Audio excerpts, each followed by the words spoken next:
How are you? Are you having a good day? I hope you are. What are you saying? Nothing. We didn't think about an intro, did we? We don't need one. Take two. Okay. Hi! I'm Taylor. She's Taylor. He's Steven. And we're the bookcases. We're the bookcases. Oh. This is the bookcase. We need to start over.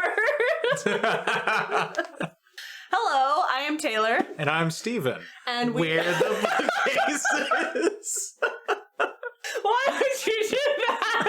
What, you don't like that pithy thing where we both go, we're the bookcases? Your voice. This is your fault. Well, this is also your idea, so... I know. It was my idea. You know far more about what it is that we're going to be doing today than I do. Hi, I'm Taylor. I'm Steven, and this is the 5th time we've done this. And this is the bookcase. You're watching the bookcase. We're the bookcases. Hey. Yay.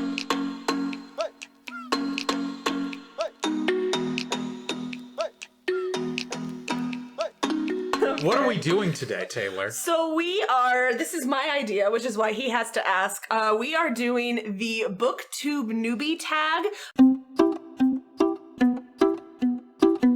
but also the newlywed game. We are doing both of those things. We're married. Did you know that? We're married. We're married. We're not newlyweds. We've been married for a few years now, but this is our introduction as a duo on screen. You've been on the screen.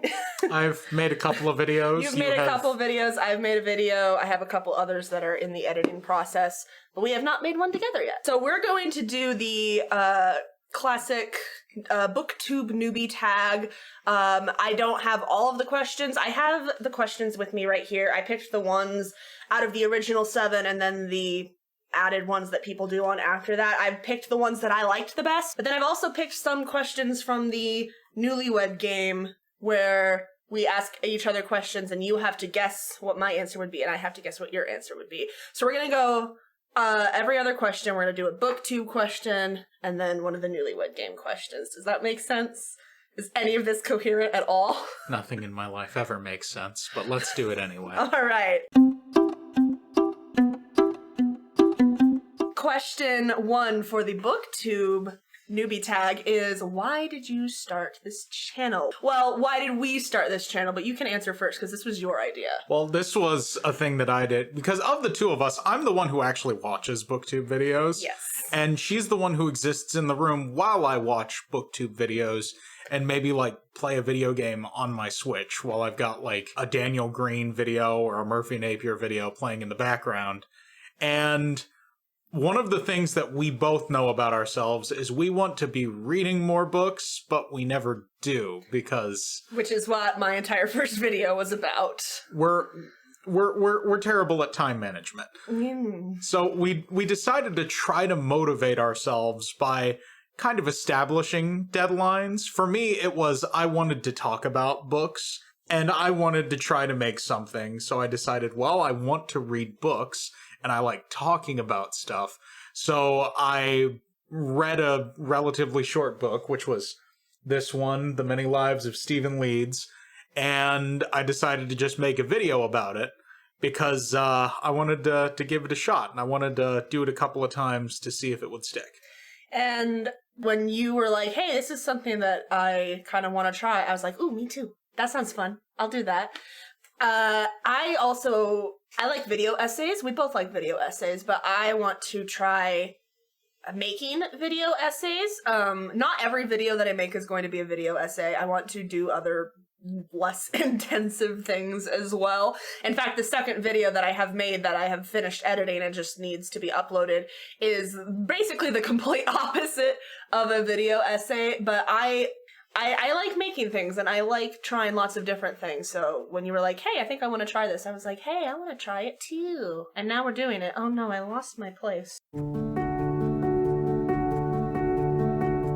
So the first newlywed question is, If your partner could have any superpower, what would it be? What would your superpower What would be? my superpower be? For me, this is a matter of memory, because I think We have talked about this we've talked about this before. You like to spring these types of questions on me, so.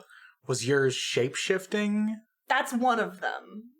That's one of them. That's one of them. I go back and forth between shape-shifting or flight or time stopping, because we can't time manage. So if you can just stop time, you don't have to time manage anymore.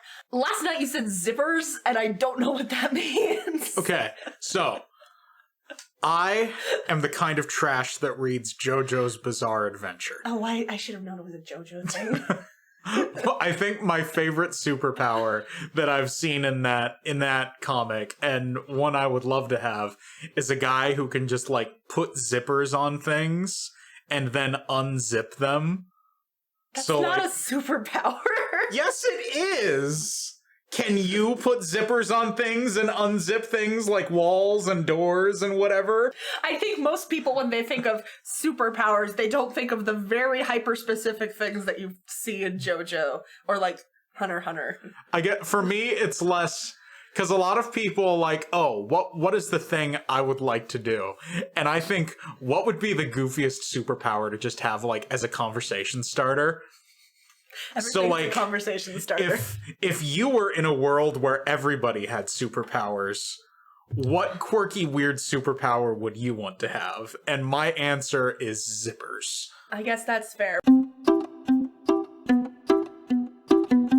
What are some fun and unique things we think we could bring to YouTube? I think the obvious answer is there's two of us.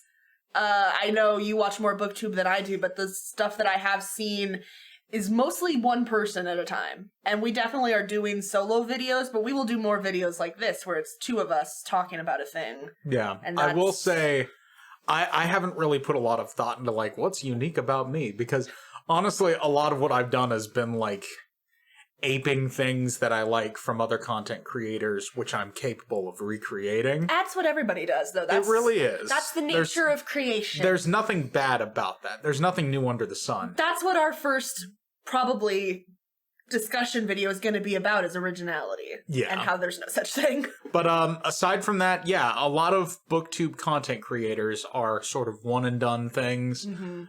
It's one person sharing their own opinions, and when it's a discussion, it's like discussion in the way that like you have a discussion with the audience who can't respond to you in real time. Yeah. Just us being able to talk about things that we like, things that we have differing opinions on. It's sort of like Overly Sarcastic Productions, which again proves there is no such thing as an original concept. It is your own take on the concept that makes it new and different. But Red has videos, Blue has videos, and then sometimes they do videos where they're talking together. And when they're doing their own things, they're like completely different things. Exactly. If you're expecting a YouTube channel that does not reference other YouTube channels, you are in the wrong place. Look at what I'm wearing. All right? This is... avoiding references is for chumps.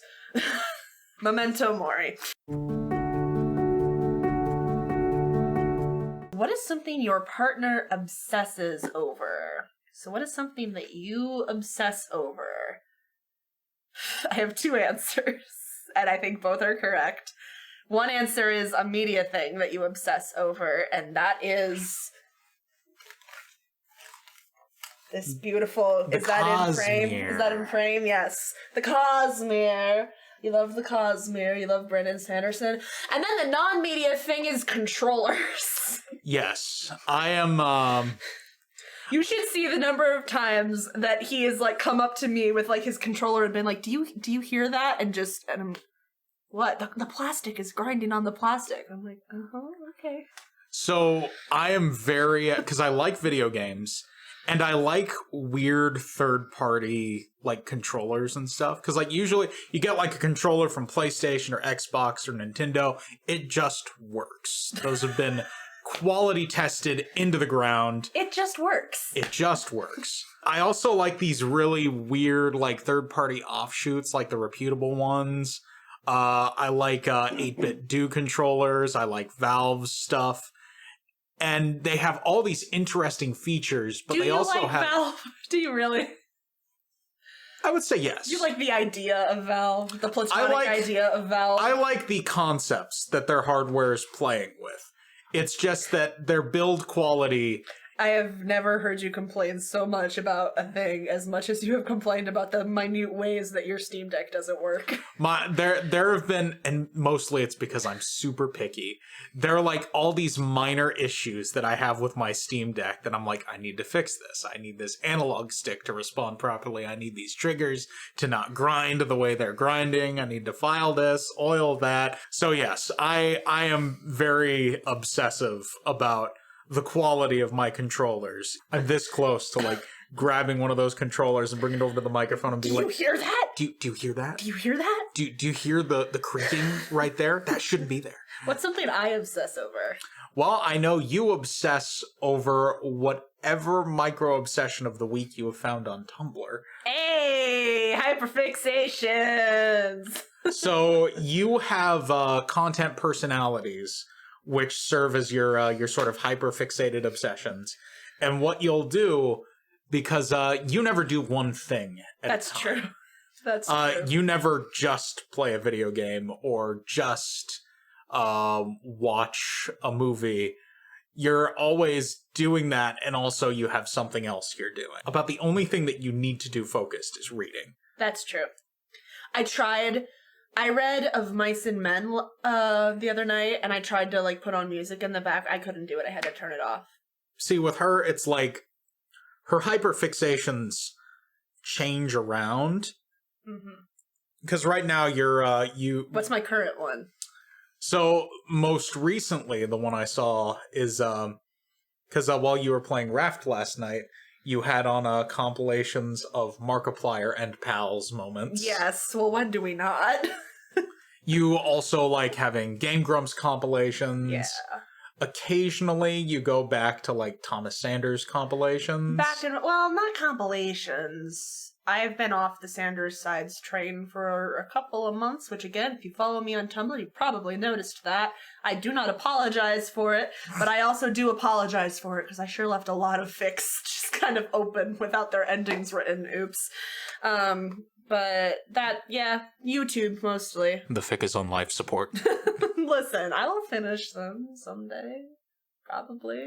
It needs resuscitation. Maybe. I don't know. Listen, In Space with Markiplier came out and just, like, took over my brain, so I don't know what you want from me. What are we most excited for on this channel? On this channel? What are we excited for? I'm excited to talk about things that I want to talk about. So my hand is kind of being forced a little bit, and I'll just go ahead and say what I'm intending to do. And it'll be funny if this video comes out before my Poirot video, which is in the process of being finished. But at the end of the Poirot video, I tease that there's something I'm excited to be starting. It is, I'm going to be starting a read-through of the Mistborn books. The Mistborn books that he has multiple copies of. Look, there's one here. There's one here. You've got one on your Kindle. You've got one on Apple iReads books, whatever the Apple audiobooks are called. You had another one that we mailed to somebody else. iReads books. An essay by Taylor Case. That's the pun. Where the case is. It's the pun. We're not copying ABC. We didn't find out about that until after we started. But Mistborn is... I wouldn't say that I think it's the best fantasy book ever written, but it's my personal favorite standalone fantasy book. Spoilers for the next questions. I'm excited to talk about those books. My hand is kind of being forced, because the reason I'm talking about them now, instead of waiting to get a bit more experience under my belt, is there is a new one coming out in November. And I decided I wanted to try to make a video on that in a timely fashion, which will not happen. But I wanted to try to do that. So I'm excited to talk about, something which was a significant part of my journey as a reader growing up. I am excited. I'm excited to do videos like this where we talk about stuff together because I think that's fun. And again, I'm excited to try video essays. My next video essay, I have a couple different ideas. I don't know if I want to tackle the one that I mentioned about the romance novels. I don't know if I want to tackle that one right away because that one will require a lot of research and a lot of reading. But I've got a couple of different topics that I'm excited to dive into. And then also, oh, you know what I'm excited to come out? I haven't finished the script for this yet, but I'm reviewing a specific book, and I think I'm going to enjoy that review a lot. I've already recommended it to friends. I've been like, no, you need to read this book. It's really good. So that'll be fun. What chore does your partner hate the most? What chore do you hate the most? Yes.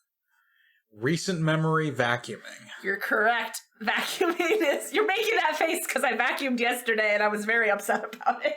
Like you became... irate. You hulked out. I hate for a vacuuming. second. It's the worst chore. What chore do you hate? Do you hate scrubbing the toilet? Is that a chore that you hate? I generally hate most things. Yes.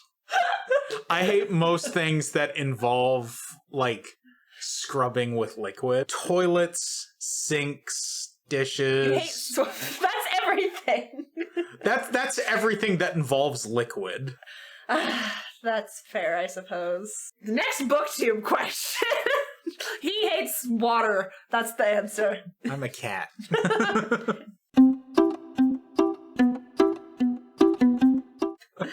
Why do you love reading? I love reading because it doesn't involve being with people. Yes, that's a big part. I only say that partially ironically. We're both pretty introverted. Yeah. We don't sound it when we talk with each other like this, but that's because no one else is here. A big thing that I think a lot of people...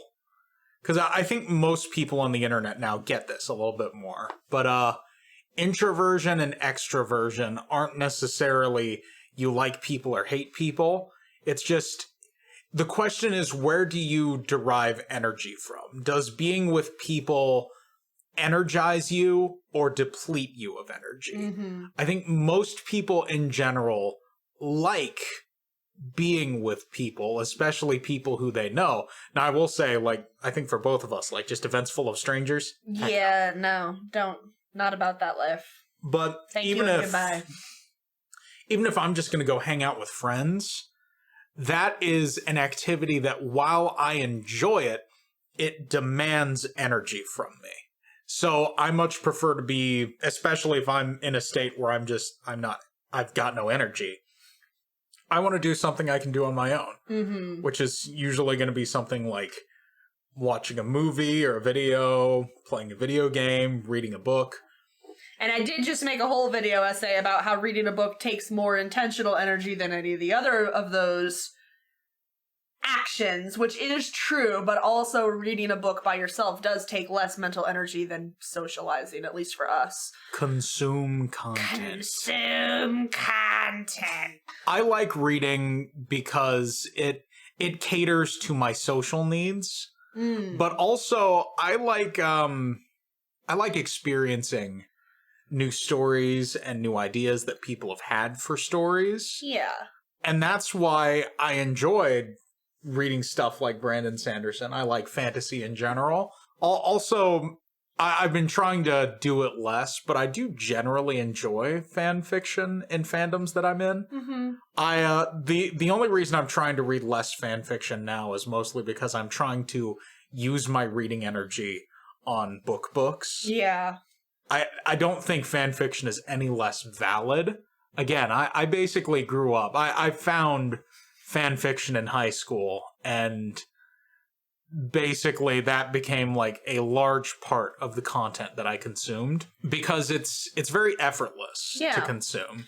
And they are literary potato chips. We got a good comment on my first video essay where one of the nice things about fan fiction, and we're off on a tangent here, but get used to it. That's how we have conversations. The nice thing about fan fiction, other than it is an extension of scrolling on social media, so it's a lot easier to just pick up than it is to go and grab something off your shelf, is you know the characters already. And I know some people read fan fictions for fandoms they are not in, and that's fine, and that's not quite exactly like this, but if you're reading a fan fiction for a fandom that you're in, you already know the characters, you kind of know the vibe that you're gonna get. Even if it's an AU that's like ridiculously separate from the normal world, you're going in with a level of comfort already that is not, there's nothing that's initially going to challenge you.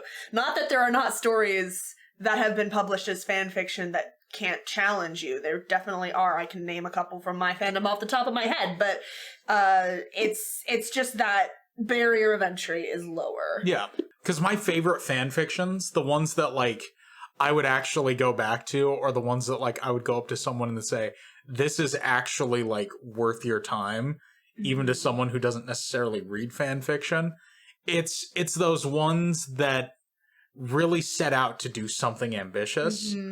I don't dislike one-shots. There are a lot of one-shots I've read that I'm like, oh, I like those. You like the sprawling epics, though. I like the big sprawling epics that some people will devote their time to and actually make something really interesting and compelling, even if it's out of a world or worlds that someone else already created, just using those ideas and then just sort of jumping off of a cliff somewhere. Yeah. I like that. And I like reading one-shots often because looking at a word count, I can say, oh, that'll take me this long to read. I've got time to do that. And we are way off the topic of our question, which is why you like reading. But fanfiction counts as reading. Like, I've made a whole video about how it doesn't necessarily scratch the same itch, but it is still reading, and it does still fulfill parts of that. I like reading because pretty much all the reasons that you said, and then also the normal ones that you get, like, oh, it lets me travel without traveling, it's traveling for free, and that's true. And it lets you experience different people in different places. You know, they're kitschy and cliche answers, but they're true.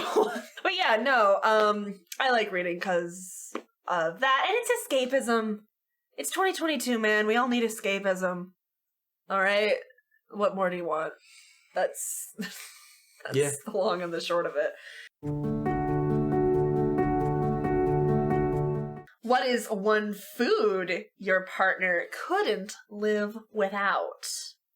Chicken nuggets. Chicken nugget. Chicken nugget. Really, just... This speaks to my college bachelorhood, but just freezer food in general... A variation of this question was who is the better cook, and I didn't necessarily put that one on there, because the answer is, I think I am a better cook than you, but I don't like cooking very much, and you are much more willing to do it. But you never use salt and pepper, so I think that inherently makes me at least a little better. There's a reason for that, which involves throwing shade on loved ones that I will not throw. What is one food that I could not live without? This might be cheating a little bit, but if I just say pasta, like... Yeah. I think I'd starve without it, actually. You like your macaroni, your Alfredo, your shrimp. Just don't put marinara sauce on it and we're good. She really doesn't like red sauce. Don't. I really like red sauce. So dinner time is interesting. Yeah. What book series got you into reading? What book series got me into reading? I was going to say, are we looking back here? I don't think we are. That's a little late. So, I started reading, because there's this adorable video of me as a child, which will not be put here, because I cringe at childhood memories. It's so cute, though. It's so cute. So... I learned to read with my mom with Hooked on Phonics. And I was the kind of reader who, like, after, like, level 3 or 4, Mom just stopped doing Hooked on Phonics with me because I had gotten to a point where I could just pick up whatever it was that interested me and go for that. And there's this adorable little video of me one Christmas... What our dad did was he set up a video camera like up in the top corner of our living room. To film the whole Christmas experience. And they just kind of set us free. They set us loose on the presents. And my presents were like, it was a big pile of picture books. And my older brother, he's like running around like hyperactive because he's always been very energetic and he still is. But he was like running around playing with all of his new toys, trying his new games. And what itty bitty Steven was doing is he would go up to his pile of books, he would take one, and he would scamper off the camera for about 4 or 5 minutes. And then after that 4 or 5 minutes, he would scamper back onto the camera, and he would put that book down, and he would grab another book from the pile, and he would mosey on off again. And this happened over and over and over again until all of the books in the non-red pile were moved to the red pile. And that's how you spent Christmas morning. And that's how I spent Christmas morning in 19 or 2000, whatever it was. As for like things that got me into reading, the thing that like got me into reading sequentially was actually kids' Star Wars books. Why am I not surprised? It actually wasn't even kids' books first, because my dad had a collection of books from when he was basically a teenager. So actually, they're back here. I put them with the rest of the sci-fi books. That copy of Shadows of the Empire, this ratty, damaged copy of Star Wars Shadows of the Empire. It's got water damage. It's got the very unique water damage. Oh god, look at the back. Oh yeah, like this thing is... I didn't realize it was that bad. This thing, I have kept this thing mostly out of emotional attachment. Because this was one of the first, this was one of the first big books that I read. I felt very proud of myself. But then I moved on to other stuff. And what happened in my Poirot video, I mentioned the shoebox full of books that I got from my cousins. And that had a bunch of Hardy Boys books in it. But what it also had was there was this series of books. Actually, there were 2 series, technically. It was called Jedi Apprentice.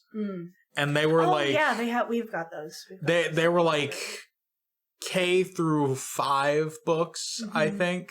And the whole idea was like, oh, it's a young Obi-Wan Kenobi with Qui-Gon Jinn.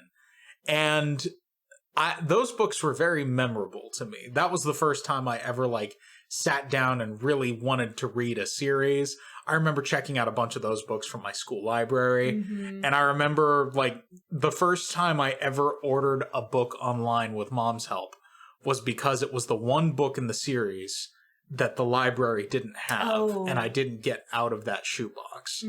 So I had my mom order that book for me online with my hard-earned allowance. Aww. So that was sort of what started my reading journey, just those kids' Star Wars books. Yeah. I was pretty much the same as you. My mom taught me to read with Hooked on Phonics. My mom is a preschool kindergarten teacher, so she taught me and my brother to read when we were really little. I went into kindergarten pretty much already knowing how to read. And what she also would do is she read to us every night.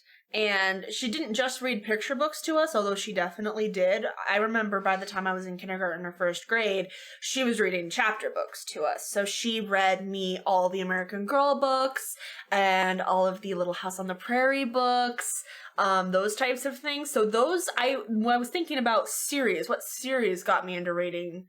Because, what kid doesn't like to read picture books? But I would say those. She read those to me, and then the American Girl books in particular are written in a way that's easier for a younger kid to read. So I would read those on my own as well. And then also Junie B. Jones, Beverly Cleary, so Ramona and Henry and Beezus and all those. Nancy Drew, not the original Nancy Drew. There was this series, I don't think they make it anymore. I think it was an 80s, 90s thing.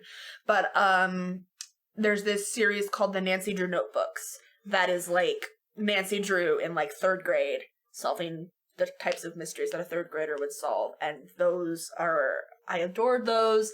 I devoured those. Things like that. Kids series. Oh, Magic Tree House. Yep. Magic Tree House. Read a bunch of those too. Love those. And Boxcar Children. I bought a Boxcar Children book at the book sale, which if the whole video comes out before this, you already know. It probably will. That video's done already, and I just haven't uploaded it yet. So you've probably, if you have not seen the haul video, go watch the haul video to see what I got at the library book sale. But I got the Boxcar Children, which I don't remember where I put. I read the first 2 Boxcar Children books. Somewhere. I do remember, because I remember the like elementary school book orders. Yes, Scholastic Book Fair. And I remember getting from the book order a box set of the first 10 Magic Treehouse books. And I read through all of those. Yes, those are good. But yeah, those types of things are what got me into reading. Really, again, it's all my mom. And I talked about this a little bit in my essay also, but just my mom. Reading was really important to her. So she wanted to be really important to her kids. So she made it important. All right. That was the 5th book 2 question. Here's the 5th newlywed question. What is your partner's guilty pleasure? A guilty pleasure. A guilty pleasure. This is hard because we don't feel shame. Well, let me rephrase that. Cringe is dead and I killed it, okay? We do not cringe in this house. Cringe culture is dead. Shame is a strong word. Mostly I feel shame for others these days. Yeah. I guess that's arguably what cringe is. There's a difference. Listen, we're going off on a tangent. We're going off on a tangent again, but again, this is just what happens when we get to talking, and you're just going to have to get used to it or enjoy it, because I'm not editing this out. The thing about cringe is we both get really visceral reactions sometimes to secondhand embarrassment, so that will make us physically cringe, but like shaming kids on DeviantArt or cringy fan fiction or anything like that, that is dead. No, we don't stand for me, what I define as cringe in the unharmful sense is the cringe of seeing someone doing something which I personally would be embarrassed if I were doing. Again, secondhand and uncontrollably feeling like the anxiety that comes from that. Maybe we should say, by societal standards, what would your guilty pleasure be? Because, again, I don't think either of us feel guilt for these things, but what would an outsider looking in be like? Man, that's cringe. You like anime. Like, that's nothing to cringe over, but some people would say, like, anime is not a guilty pleasure for you, but it's the only thing I can think of that would maybe... I mean, you were there when I was, like, watching an anime show a couple of weeks ago, and I was just kind of like, this show's trash, and I watched the whole thing. That is true. That did happen. Which show was that? It was trash. It was an isekai show, one of those shows where protagonist gets zooped into another world. All the isekais have really annoying to remember titles because it's like the mob in a dating sim one. Like, I watched all 12 episodes of that, and it was some hot garbage. It was certainly something to do on a boring Saturday afternoon. Mm-hmm. Can we count that? Is that your guilty pleasure? Because you didn't enjoy it, though, so it's not even a guilty pleasure. The only thing I have is confusion as to why I have done these things to myself. I can't think of one for me either. If we're looking for, like, what societally people think are cringe... Doesn't society mostly think that Tumblr is cringe? I did get someone on Discord the other day say that they could not trust someone who uses Tumblr, and I was just like, I mean, ditto at someone who uses Twitter, but no, Twitter's fine. Twitter's not fine, but Twitter is also fine. Yeah, Tumblr is cringe, but also all social media is cringe. The problem is humans are cringe. Like, humans are stupid. I think the thing that humans are stupid on social media. Tumblr is nice because you can actually curate your experience so much better. there's a lot of rancid takes on Tumblr, but I don't interact with them very often or come across them very often because I don't follow rancid people. I think the thing people think is cringe about Tumblr is just, it is very fandom-based. Yeah, but, like... And... so is everything. There is Humans were made to enjoy There things. is a line between passion and obsession, but everybody just kind of assumes that, like, the line has automatically been crossed on Tumblr. It's like people who assume that all fan fiction is porn when it isn't. You know, it's like there is a subsection of it that definitely is, but that's not all of it. I thought you were going to say that... You might say that that subject matter could be looked at in shades of gray. 50 of them, even. I thought you were going to say that I still defend Batman Forever. Because I do! That's pretty cringe. It's pretty cringe, but I don't care. It's a fun movie. That's why it's not a guilty pleasure. It's a good movie. It's fun. It's not a good movie, but it's a good movie. Taylor, the cringe police are coming for us. I don't care. Holy rusted metal, Batman. What? Okay. That does not deserve to be defended. I will accept that moment as something that does not deserve to be defended. That was stupid. What kind of books do you like to read? I like fantasy books. Everyone is so shocked after all the time you spent talking about Mistborn. Generally, I like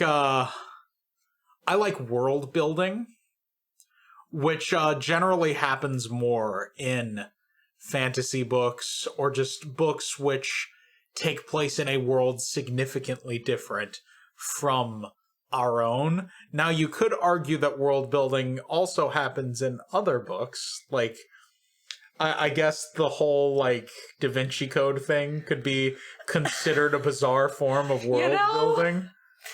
I haven't reread it yet, but maybe. I don't know how much of Dan Brown's novels can be considered world building and how much of it can just be, like, history embellishing. I don't know, man. Dan Brown and... authors like that, authors who write modern mystery thrillers, there's an element of world building, but a lot of it is based on the real world, but also a lot of it would never happen in the real world. So it's kind of... I like adventures. That is one type of book I like. So like a Dan Brown book or a Clive Cussler book or something like that. I also like fantasy. I love me some fantasy. As you can see by my collections. A lot of my stuff is YA or children's still, because a lot of the books that I have are books that are holdovers from when I had them in high school. And then also mysteries. We both like mysteries. Yes. Mysteries and heists. Love a heist. See, I like, I also like stuff that's largely character driven, but usually stuff that's like solely character driven is sometimes a little bit too serious for me, because most of the time when you get into stuff that's like almost entirely character driven, that's not when you're like, anymore. Let's read Great Expectations again, which I had a grand old time reading in high school, and spoiler alert, I didn't like it that much. Maybe we can talk about that after I read it. I think there's different kinds of reading, right? There's reading for fun, in which case I want to read like an Artemis Fowl or The Heist by Janet Ivanovich, or you know, The Six of Crows, stuff like that. And then there's reading to think, and that's not necessarily fun, but it's still, I think, important. And those types of books, then, I don't know what my taste is yet, because I'm kind of getting back into that in my just effort to read more, a wider breadth of types of books. I'm reading a book right now called How to Read Now. And I don't remember the author's name. I will put it here in text for you. But it is really interesting. The author is Filipino, and so she brings a lot of this perspective to the essays that she's writing about reading and about the way we interact with it, and that's really interesting. Again, I read some Steinbeck the other day, which again, Steinbeck is a downer. but he's good. He's very good is the thing. But you don't read Steinbeck to feel good. You read Steinbeck to feel depressed about the state of humanity and capitalism. Let's get real broken Get broken today. But yeah, I like reading lots of different types of books. And people ask me all the time, oh, what's your favorite book? And I was like, I can't pick a favorite. Screw off. Like, I don't know. I can't choose a favorite anything. I'm an indecisive mess. But, I have things that I enjoy. Sci-fi also. Artemis Fowl is kind of sci-fi and fantasy.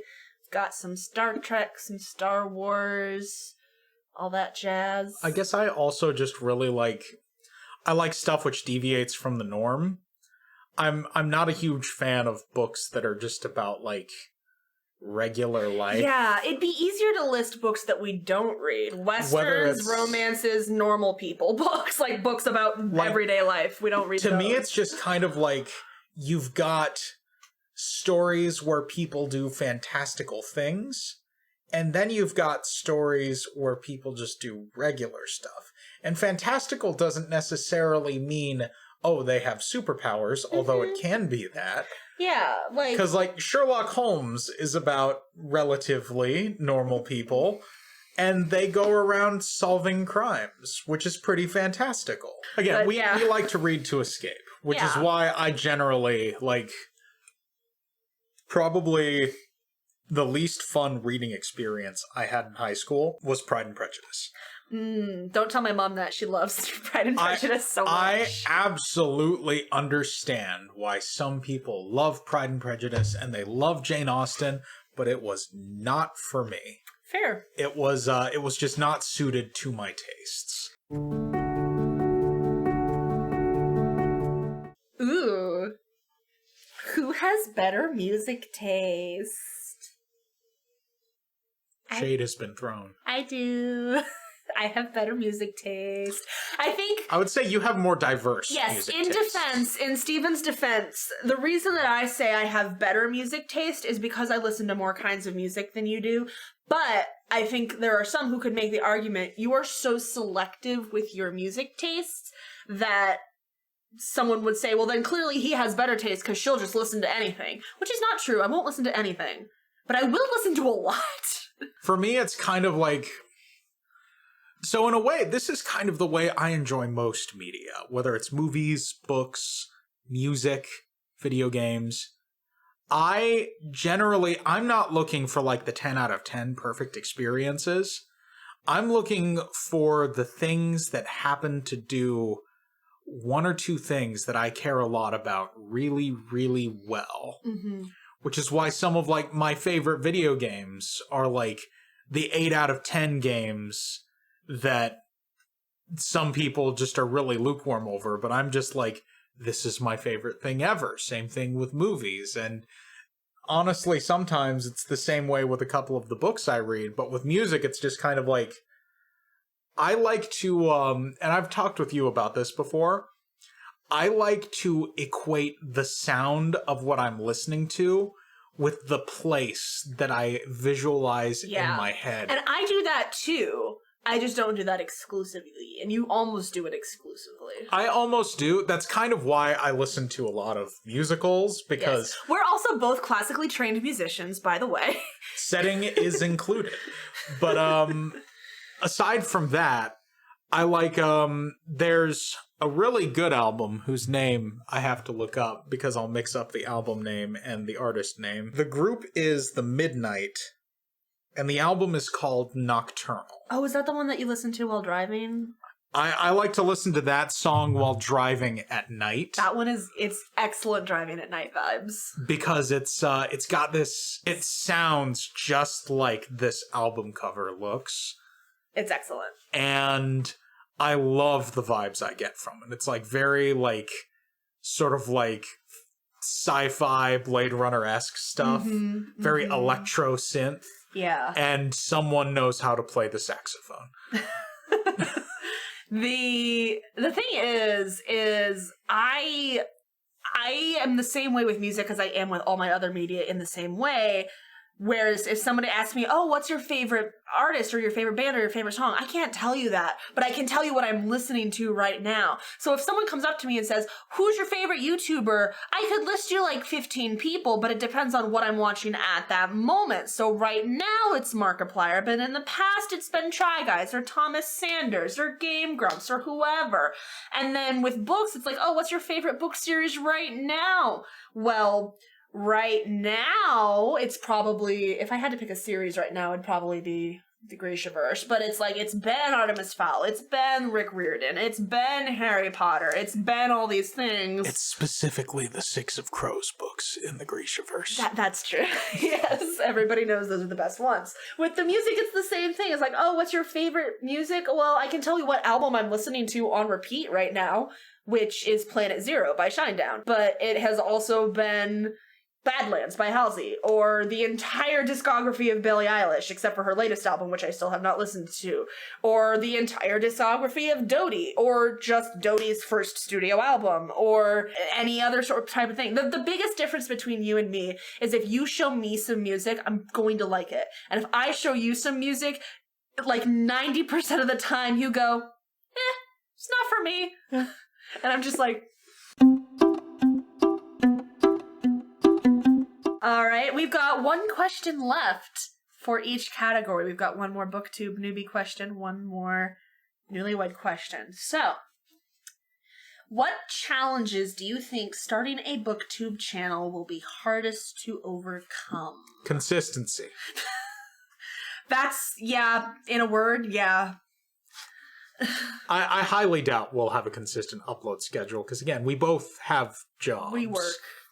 Somebody asked me the other day if we're going to start a Patreon, maybe in like 6 months if we develop some kind of consistency. I have a Ko-Fi, or Coffee, or however people pronounce that. So Coffee. If you want to give us money, I'll just link that. But like, we don't want to do a Patreon until we are consistent. And right now, we are not being consistent because we're just kind of having fun with this. The words that I used are...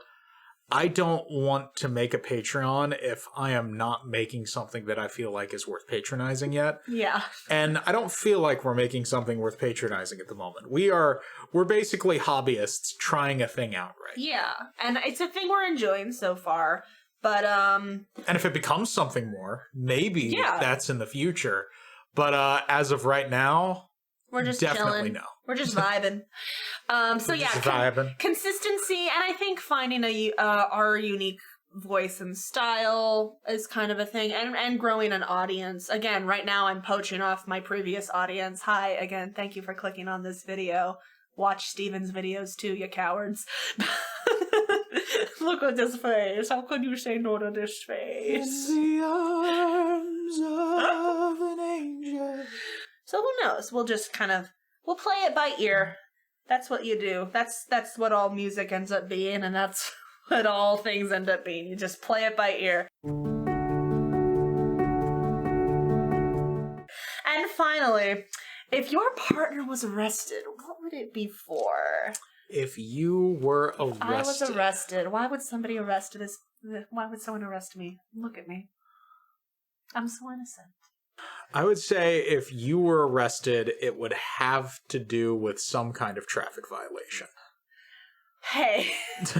Hey now. Hey, hang on. He's right. He's probably right. Although I will say, both of us have been in totaling car accidents, and only one of them was the driver's fault. Mine was not my fault. I will just point that out. It's funny because you are a better driver than I am. One of us is a much more conservative driver than the other. Yes. That is, and it's him. It's him. He's a very careful driver. But one of us has been the cause of a car totaling accident, and it's the careful one.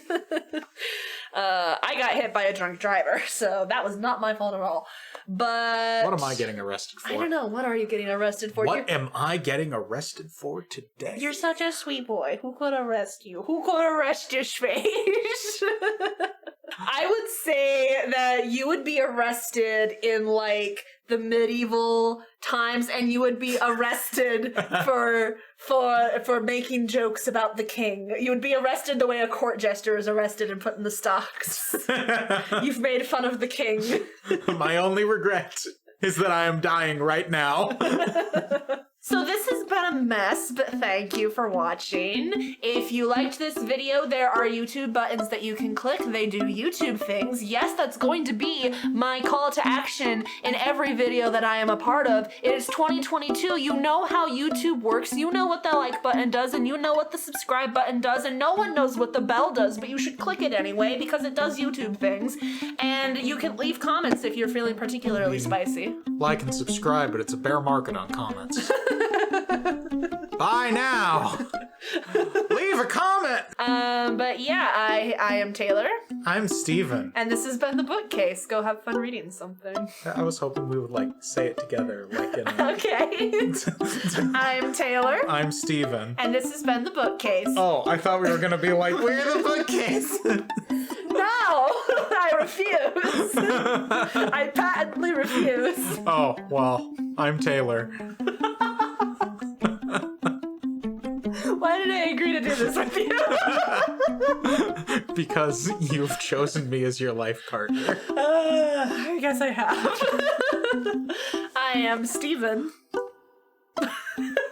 And we are both guilty of identity theft, and that's why we're actually going to jail. That's the real answer, yes. Goodbye, everybody. Goodbye. Have fun reading something. Oh dear. I'm never gonna be able to edit this.